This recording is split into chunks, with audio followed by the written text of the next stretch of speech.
Hello everybody. This video is a continuation of the earlier video on planning.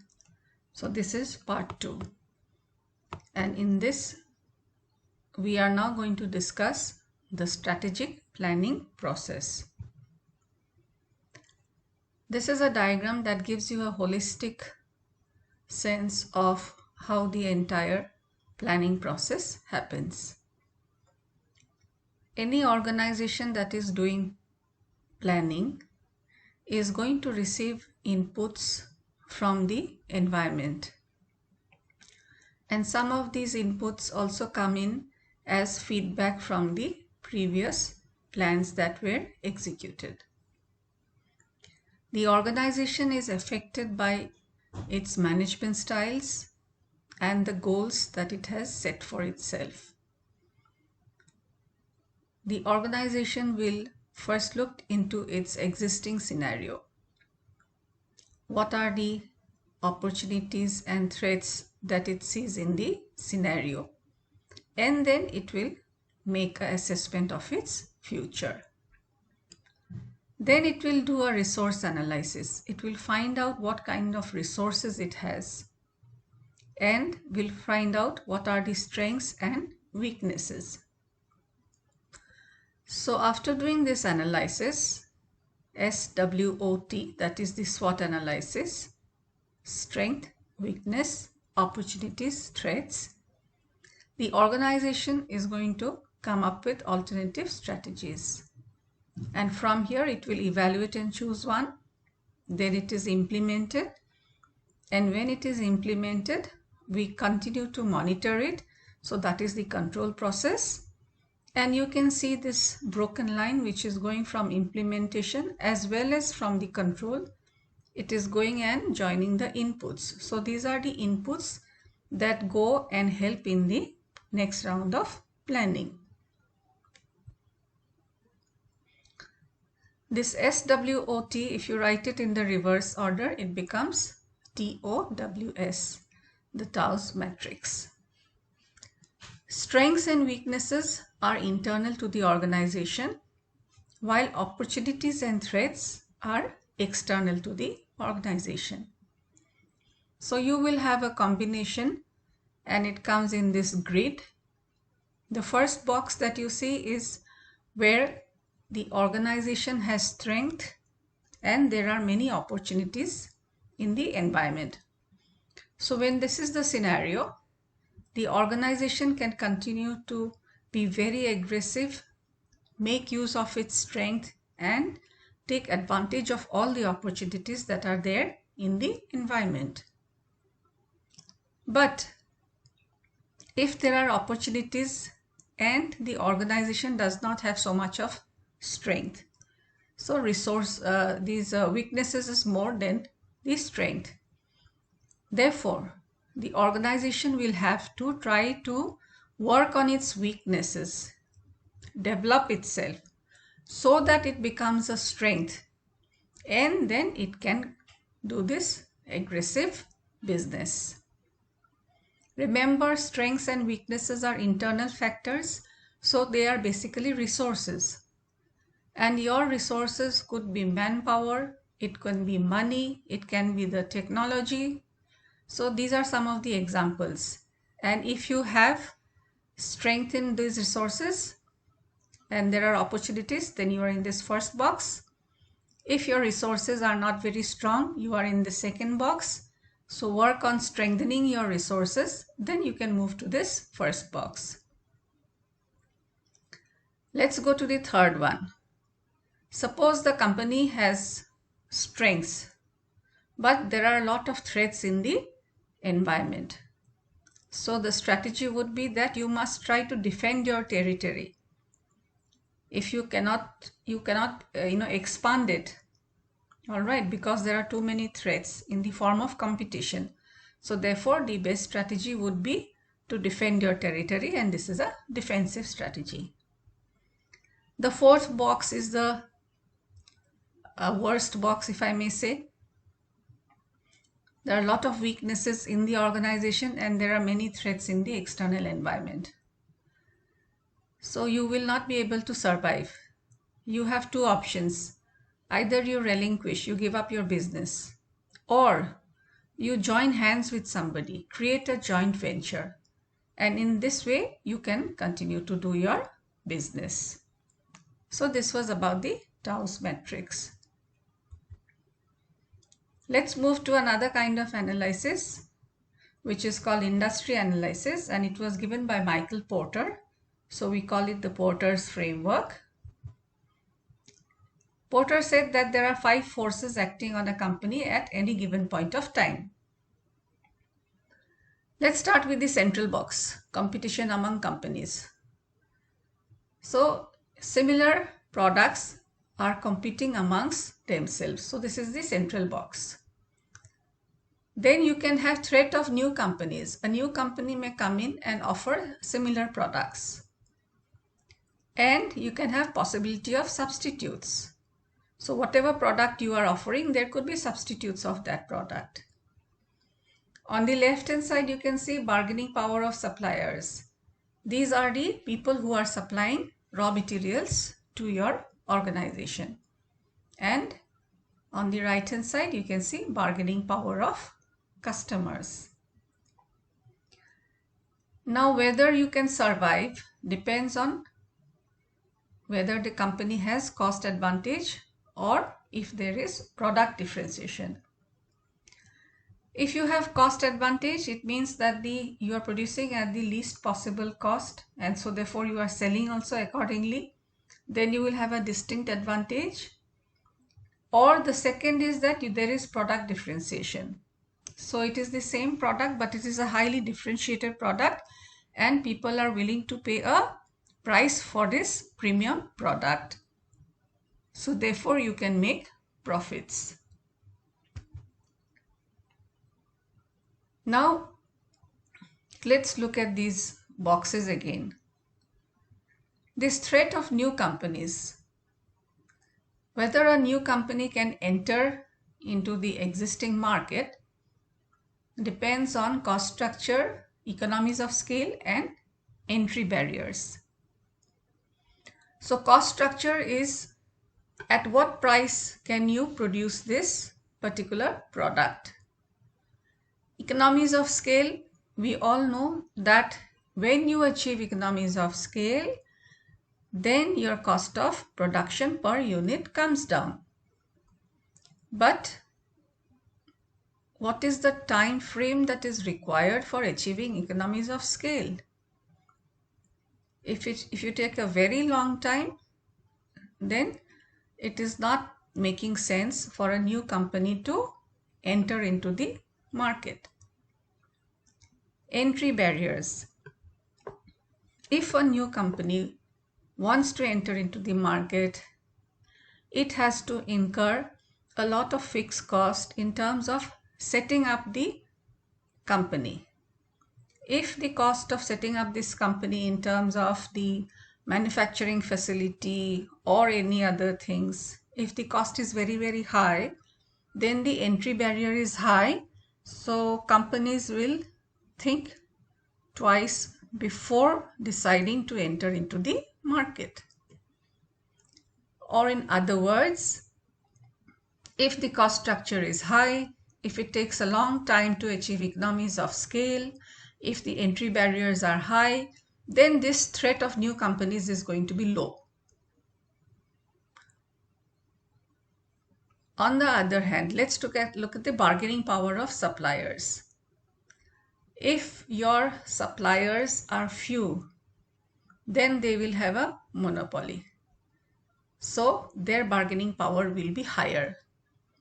On the other hand, if you have many suppliers, then the company's bargaining power is going to be high, and it can get its raw materials at a lower cost. Similarly, bargaining power of customers. Now these customers are not individual customers. These are wholesalers, the ones who buy in bulk. Their bargaining power will be high if there are many companies that are offering similar products. So which means supply is more. But if there are few companies who are offering this product, then the bargaining power of customers is on the lower side. And similarly, if there is high product differentiation, then also bargaining power of customers is going to be on the lower side. Let's take an example. Suppose we are doing an analysis of Amul Taza. Amul Taza is competing with other similar products like Nestle milk, Vijaya milk, or even our local Purabi milk and all. So that is competition within companies. Threat of new companies. In order to set up a milk production facility, the entry barrier is very high. Bargaining power of suppliers is the bargaining power of the farmers who are supplying you the milk and the packagers who are doing the packaging for you. Bargaining power, we are saying individuals and institutions, but then again, please understand this individual is not, like you go to buy only one packet and then you can bargain. No, it is not that. You have to buy in bulk. Then you can have bargaining power. And Amul Taza has substitutes such as, powdered milk is there, condensed milk is there, bottled sweet milk is there. So in this manner, we do an industry analysis. And after doing the industry analysis, we come up with generic competitive strategies. So there are three broad strategies: overall cost leadership, differentiation strategy, and focus strategy. Let's have a look. So on one axis, we are putting in advantage. It can be a cost advantage, it can be a differentiation advantage. And here we have the market, a broad market or a narrow market. When we say broad market, we mean that the product can be used by all people of the economy, irrespective of age, gender, income. All right, then it is a broad market. A narrow market is when it is very specific. For example, Johnson's baby products is catering to a niche market. So therefore it is a narrow market. Cost advantages when the product can be produced with the least possible resources, and so therefore cost of production is low and therefore selling price is also going to be low. Differentiation advantages, that you differentiate the product on some terms. So let me give you an example. You must have heard of this Dove soap, D-O-V-E, Dove soap. So when Dove soap came into the market, it came as a huge size of a soap, and it was also priced exorbitantly. When other soaps were available at 5 rupees a piece, this Dove soap was priced at 25 rupees. But they did not call it a soap. They said, no, it is not a soap, but it is a bathing bar. It has moisturizers and it has some other things that are very good for the skin and all that. So what they did, this soap was differentiated and they charged a premium price for that. So that is differentiation advantage. Now, if you have cost advantage and you are catering to the broad market, so then that strategy is called cost leadership. So therefore, when you have soaps that are selling for 5 rupees or 10 rupees and it is catering to a broad market, so that is cost leadership. While Dove soap, it is still catering to a broad market, but it has differentiated itself. So this is product differentiation strategy. Now let's move to the narrow market. So in a narrow market, you can have either a cost focus or a differentiation focus. So although it is a narrow market and a specialized market, if there are 2 or 3 kind of competitors out there and yours is the least possible cost, then you have a cost focus. On the other hand, if you are differentiating your product, then it is going to come under a differentiation focus. So what happens is that suppose we take up the Johnson's baby product. When it was first introduced many years ago, almost I think 40-50 years ago, then it was a highly differentiated product and catering only for the narrow market, that is the baby market. So then this is called differentiation focus. Today you have many other baby products. So in that scenario, the company that can produce these baby products at the least possible cost, then that is the cost focus. Now please don't think that once you are in one of these particular boxes, you are stuck there forever. No, it is not that. You can change, you can move about these things. So again, let me continue with Johnson's baby products. When it first started, they said that it is only for babies. But over the years, their strategy changed and their advertisements also changed. So they said that what is good for the baby is also good for the sibling, which means that from babies you have moved a little up and you are now targeting not only babies but also small children. Then they said that what is good for the baby is also good for the mother. So can you see that now from a narrow market, they moved up to a broad market, and yet their product is still differentiated because they claim that they are using the raw materials that are used for preparing the soap or moisturizer. They are supposed to be very soft, less chemicals and all that. All right. So therefore, Johnson has moved to the other box. Similarly, if you remember Horlicks, when it started out in the narrow market with a differentiation focus. It was seen as a health drink. Then it moved up, and then it said that we have junior Horlicks, we have mother's Horlicks. So the differentiation continued. And today they are catering to a broad market and they have many products for all that. And they have now moved to this cost leadership. So these are about generic competitive strategies. Let us now understand about effective implementation of strategies. Although we have learned how to create a strategy, we still find that strategies fail. So let us first understand why strategies fail. It fails because of inadequate preparation. The homework for the strategy has not been done thoroughly. Enough research has not gone in, or you are not prepared with the resources. Then the strategy is going to fail. Strategies fail because of insufficient information.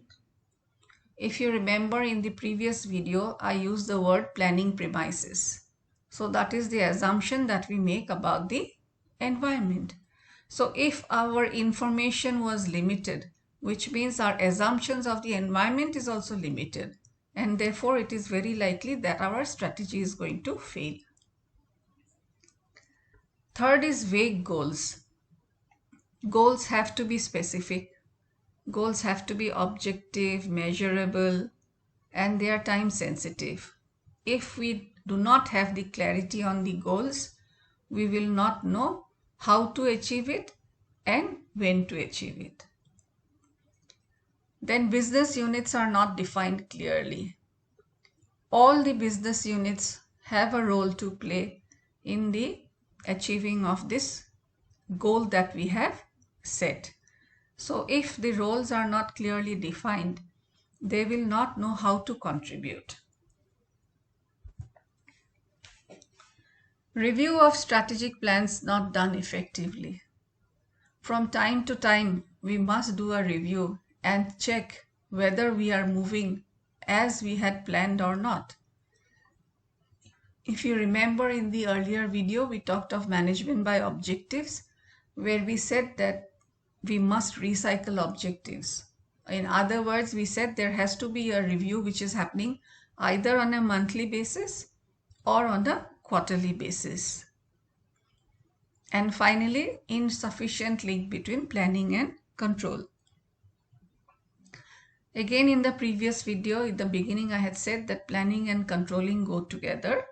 And if the plan is not well formulated, you will not know what to monitor. And therefore, your controlling is going to be weak. And if controlling is weak, then strategies will fail. Therefore, for successful implementation of strategies, it is important to communicate properly to implementers. So strategies are made at the top level and it has to be executed at the lower level. The people who are going to implement it must understand exactly what the top level management wants. If it is not properly communicated, it cannot be executed properly. Check the planning premises. When you started the plan, you had a planning premise in mind. Now this planning premise is assumption about the environment, and we also know that the environment can undergo a change. From time to time, keep checking on the planning premises. Does it still hold good? If it does not, then check back and see what needs to be changed in the plan, what needs to be changed in the implementation. Plans must reflect major goals and policies. That is obvious. You have the organizational objective and the plan has to be aligned accordingly. Review strategies regularly, which I have already explained. Develop contingency strategies. That means for the main strategy, you must have supporting strategies. Organization structure must fit planning needs. Depending on what kind of plan that we have made, our organization structure also has to be prepared accordingly. In the earlier video, I told you that depending on the plan, we will have the organizational structure, and I had given you an example of an educational institution. Emphasize on planning and implementing strategy. So this has to be emphasized. It's a question of a work culture. So when the top management forces people that yes, please do planning and implementing properly, then it is going to become a part of a work culture. And also create the company climate that forces planning. Planning is a difficult job. It is time consuming. And if you do not give that sufficient amount of time for your managers to plan, it is not going to happen. So not only should you encourage them, you must also give them that support to plan properly. Let's move to the last part, that is forecasting techniques. Most of our plans begin with what is known as a sales number. So how do we get this sales number? You can use a Delphi technique or you can do sales forecasting. Delphi technique can be used when you are trying to make a forecast for a product that is going to be newly introduced and you do not have past data. Or maybe you are dealing in products that are related to the fashion industry, and we know that what was fashionable last year is not necessarily going to be fashionable this year. So therefore your products may not really sell if you take the past historical data and make assessment. In the Delphi technique, what we do is that we form a panel of experts. So suppose there are 7 or 8 people that we have formed a panel, and they may know each other, they may not know each other, but you send them a questionnaire individually. You ask them for their opinions. Same question is sent to all the panel members, and the panel members reply. So this is round 1. In round 2, what you will do is that against this each question, you will now put in the other people's answers, and then again you send it to the panel members. But the panel members will not know who gave what answer, so it is anonymous. This time again you ask them the same question. So this time when they are responding, they have somebody else's inputs also, and therefore they may change their answer or they may continue with the previous answer. So this is round 2. Similarly, you keep on doing rounds till you reach a point of time where you see that the answers are now converging, and that is going to be your final answer. So that was the Delphi technique. Now we have sales forecasting. This can be used very easily when you have past historical data. So you take up jury of executive opinion method. That means you are asking the executives that what do you think is going to be the likely sales figure next year? And they will use their experience, past data, and give you some numbers. Or you can ask the sales force, the ones who are going to the field, and take their opinion. And from there also you can come up with a number. The third is users expectation method. This can be applicable, for example, in industries like, suppose, tire industry. You have this tire manufacturing company who is supplying car tires to vehicles, maybe Hyundai, maybe Ford, and all that. So what they can do is that they can go and ask Ford and Hyundai that how many cars you are going to manufacture next year, and it is easy. Just multiply it by 5 and you know the number of tires that are going to be required. So that is users expectation method. And then you have statistical methods. You will have past data. Using this past data, you can do a trend analysis. You can extrapolate and find out what is going to be the sales figure for the coming year. It is not necessary to depend on only one of these techniques. You can use a combination of them and then you can come up with your sales figure. So this is about forecasting technique, and this brings us to the end of the first function of management, that is planning. Thank you very much for tuning in.